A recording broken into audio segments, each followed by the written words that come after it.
On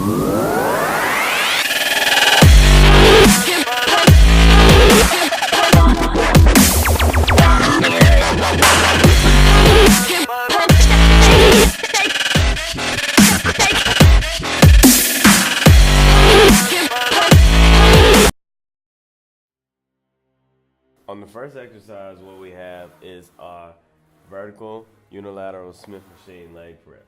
Now, compared to a lot of gyms, the reason why we're using the Smith machine in this one is due to a lot of gyms don't have the vertical leg press that you would usually do this exercise on. So instead, we use the Smith machine in order to target the glutes with this vertical leg press. Now, with this one, what you can do is you can grab a bench. You're gonna lie flat on it and make sure your glutes are directly under the bar. When you're doing a leg press, you'll elevate it with both feet and then go into the single leg press. You wanna make sure the bar is about midway on your feet, and then after that, you'll complete between 15 and 20 reps with a moderate weight. And like I said, that focus should be directly into the hamstrings and the glutes, driving that knee to the chest and then pressing directly back up. In this exercise, we're doing a double post squat on the Bosu ball. What you're gonna do with this one is you're gonna flip the Bosu ball onto the flat side.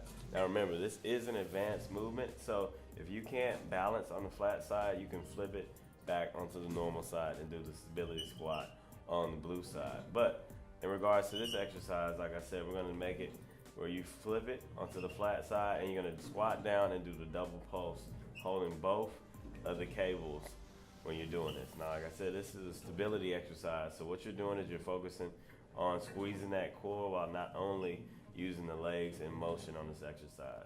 Again, when you're doing this one, make sure you stay upright. When you drive down, press through the heels, and when you press up, drive through the heels in order to keep that stability on the Bosu ball. What you want to do is make sure the feet are about shoulder width apart and keep the hands and arms locked out and let the legs do all the work.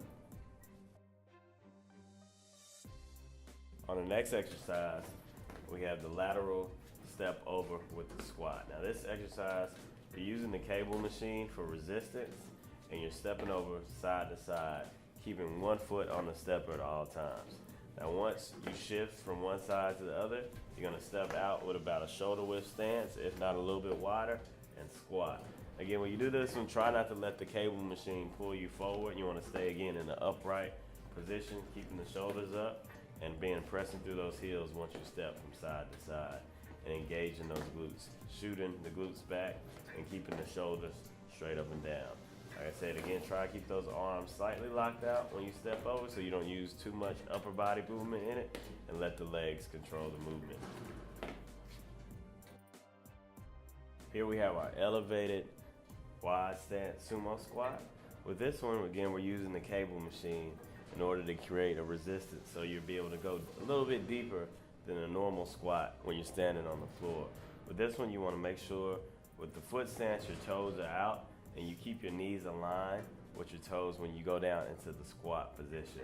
Again, keeping the arms slightly locked out. You don't want to do too much of the pulling motion with the arms. Those are locked out and you're letting the legs and the glutes do the majority of the work. Now when you do this exercise, the most important part is when you come up and you want to make sure you squeeze your glutes at the top. Again, staying in the upright position, head and shoulders up, not leaning forward too much from the resistance of the cable, and keeping that movement fluid throughout the whole exercise.